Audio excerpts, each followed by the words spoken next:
Okay, so this is probably a size 3. All coming down. Basically all of Dolomite is moving.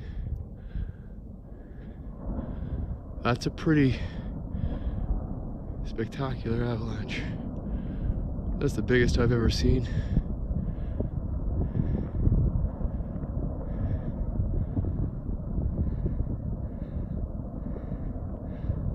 Powder cloud's almost gonna hit us, and we're hundreds of meters away.